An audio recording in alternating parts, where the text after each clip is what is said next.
Hey guys, this is DFD, aka Dark Frozen Devs, back with another Kamihime project video.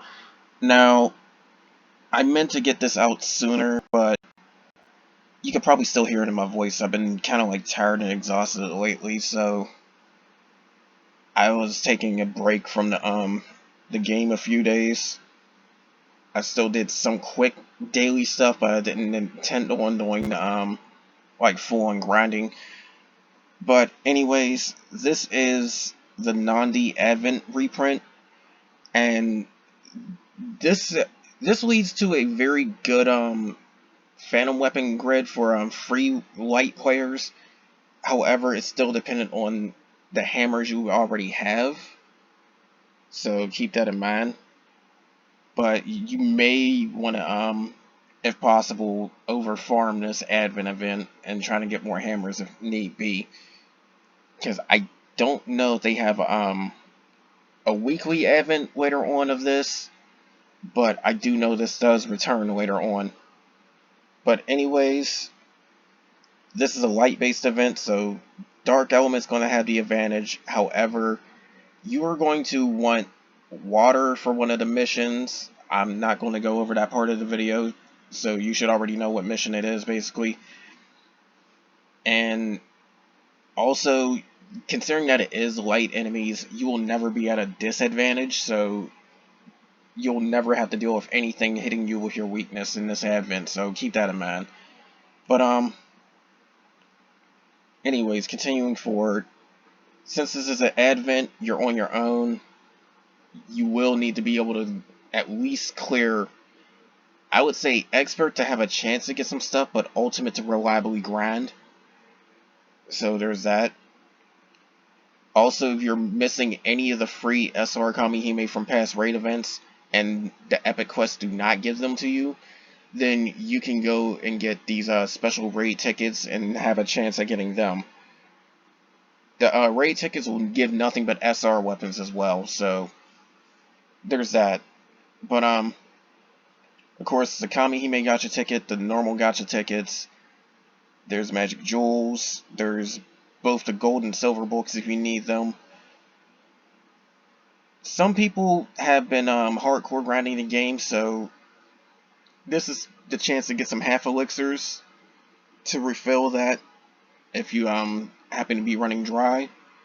Me personally, I tend to find a lot of those from the gem gacha anyways. There's soul points here as well.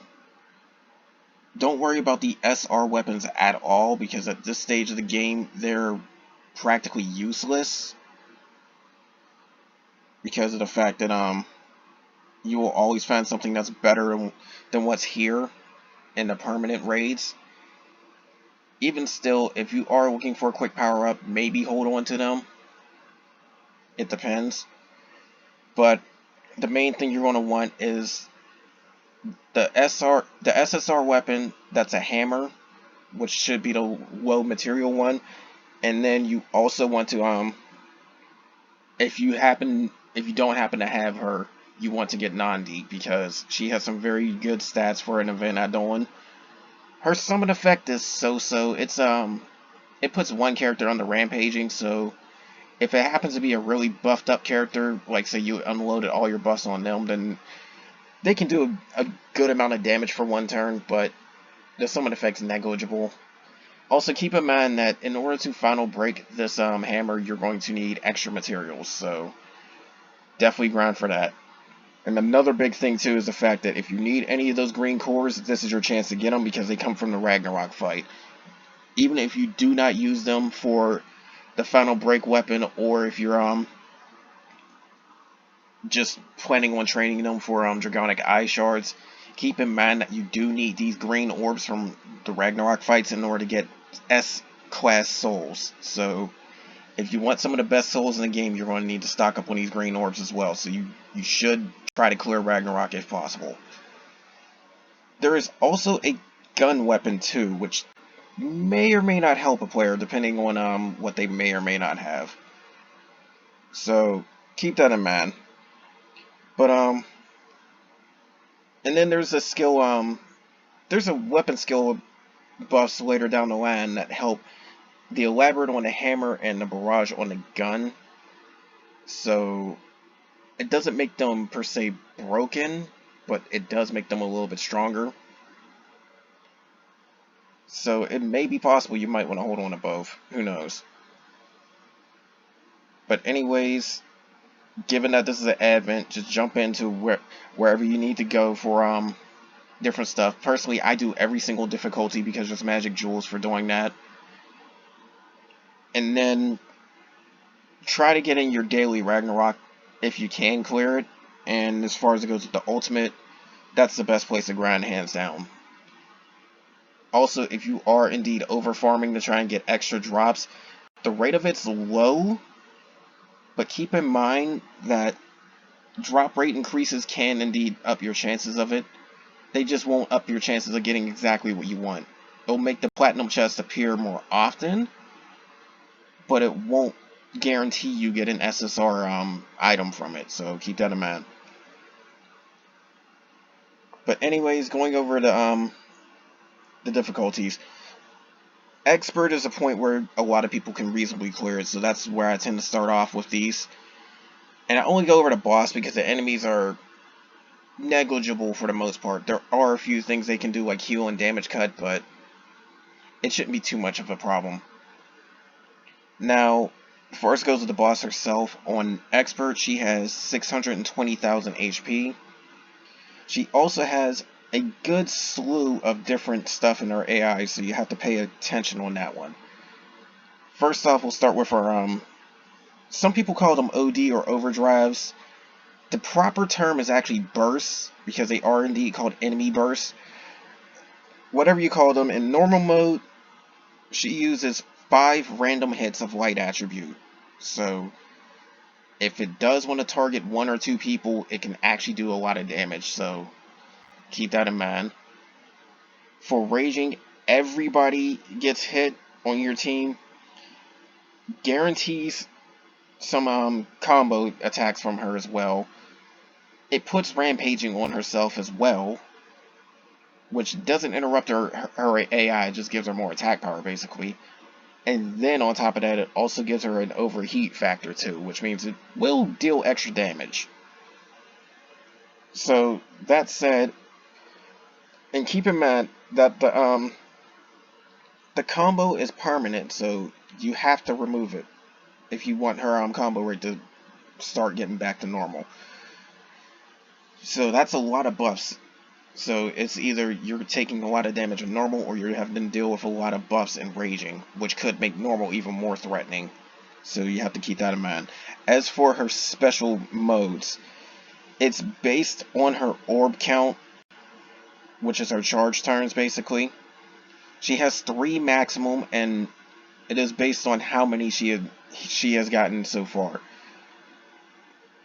So for when she doesn't have any orbs at all, she just does a normal hit, and she guarantees a double attack.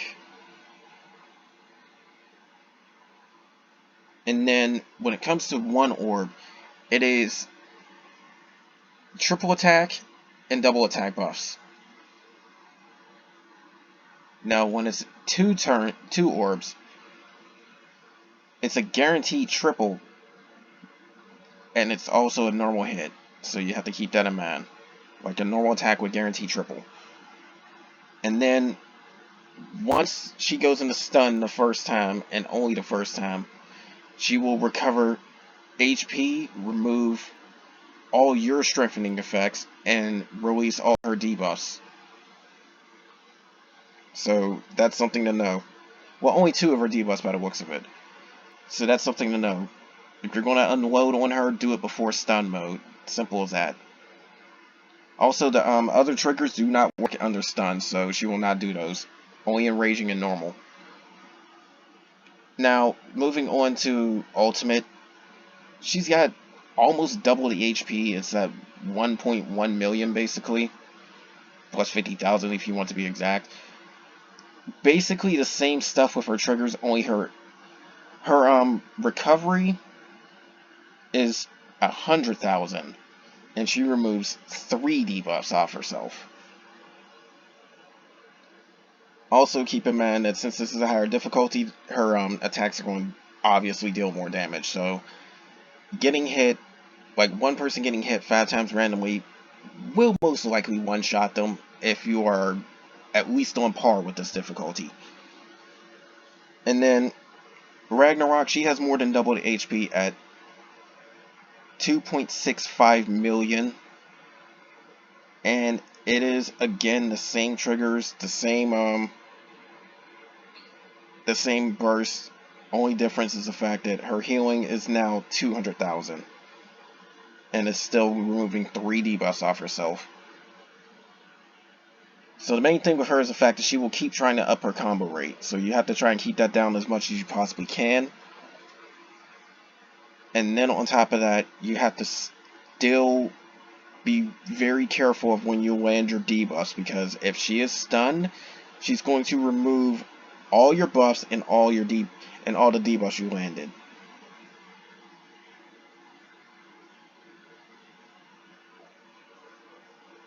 So you have to keep that in mind.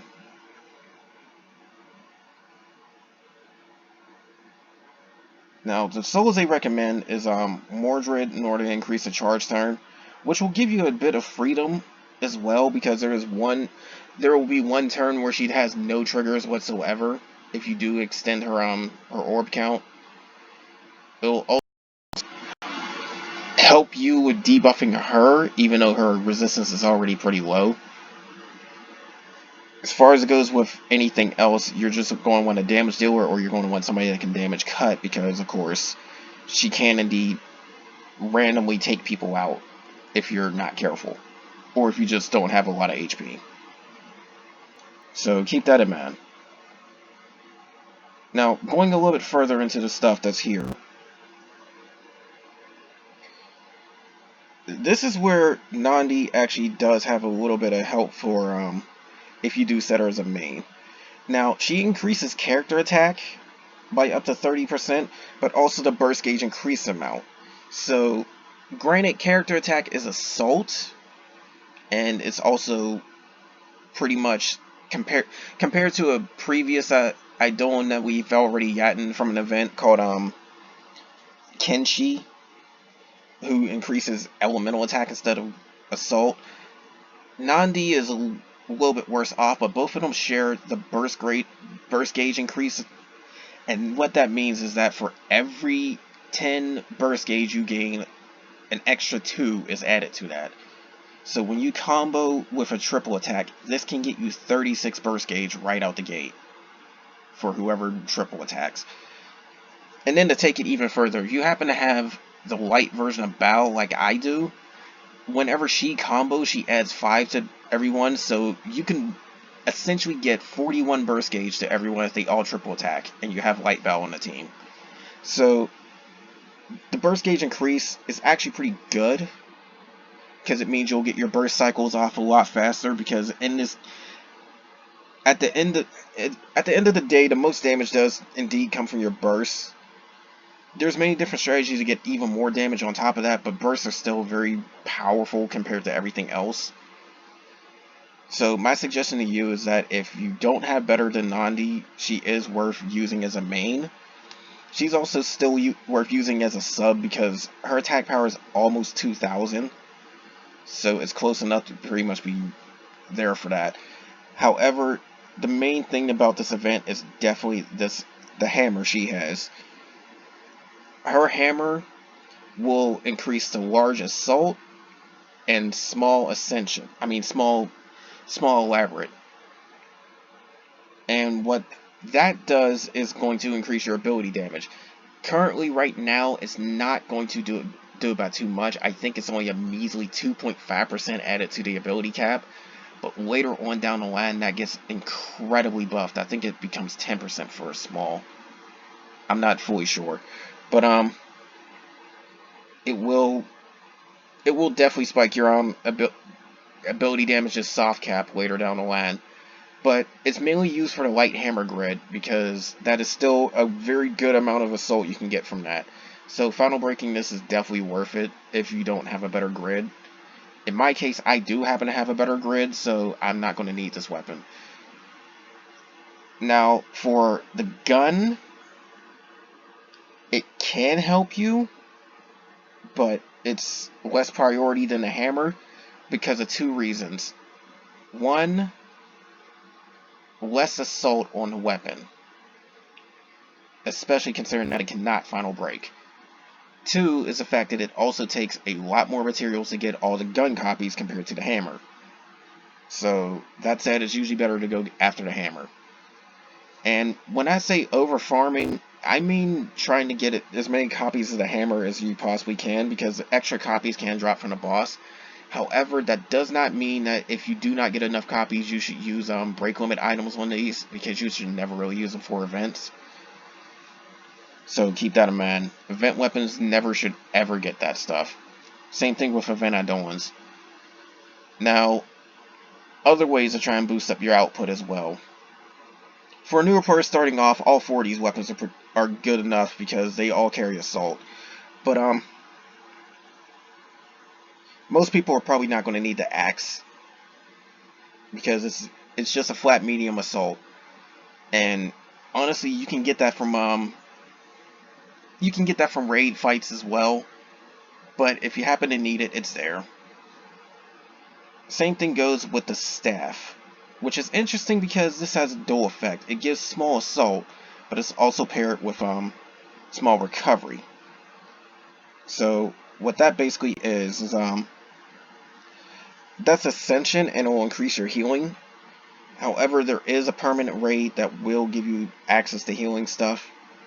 In fact, light weapons in general seem to have a pretty good access to that as well, so you may have a few Ascension weapons outside of that. So that's something to know. And again, I'm not going over the missions because I've already mentioned the element. Just use water for the ultimate mission. There you go. Because the missions are basically the same. It's just use a specific element, which I found out is it changes between events, but it's still the same based on the element. So whenever there's a light event, they always want you to use water element for the elemental mission. That's something I found out from a fellow player. So that's something to pay attention to. But the other missions definitely don't change, so they want you to use your R rarity Kamihime on ultimate. That will clear the SR mission as well. But anyways, that's all for this. More of this is going to come soon. Not the videos of the event itself, because at this point I don't like recording the event because I'm practically overpowered on all my elemental teams at this point. I can even send R rarity teams and they will completely demolish the content, even Ragnarok. So there is, unless people are curious about it, I'm not going to record any gameplay of this event. However, I will still have another video coming up pretty soon, because for those of you that haven't noticed, I did not post a video of the previous Union event, and that's because I did record it, but I never got around to editing it, and then that was the point when I ended up taking a little bit of a break, because I kind of needed to. But that will come out pretty soon, so look forward to that. But anyways, that's all for now, and I also should point out that, again, you do want at least some hammers already. If I am correct, there's only 3 more hammers, including this event. So that means you have to have at least 2 previously. If you do not have at least 2 previous hammers, then try to overfarm this event. And if it turns out that you can't get enough copies of all that, then well, there's not too much you can really do. I do believe Nandi does indeed have another reprint way later down the line. I don't know if they have the weekly. And just to confirm that really quickly, I can look that up right here because that's on this list.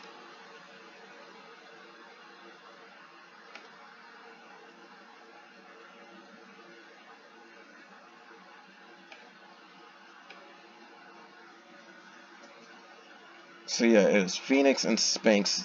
Nandi does indeed have a reprint later down the line, so you might be able to overfarm then if you don't get enough weapon copies. But that's the main reason why I say that, because the Sphinx weekly reprint will not give you more than one hammer. So that means you get your 4 copies of the Sphinx hammer, and that's it. So you have to keep that in mind. That's what the weekly events do. They give you extra weapons. However, you only get 4 copies, so that's just enough to final break it. That is just enough to final break it. So if you do not have at least 2 light hammers already, try to make up for that.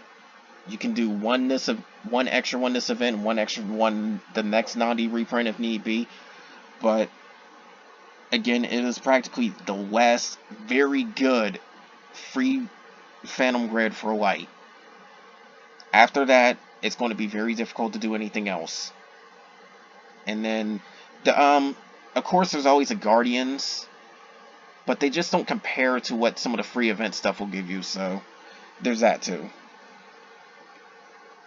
But anyways, that's all for now, guys. More of this will come soon, and take care.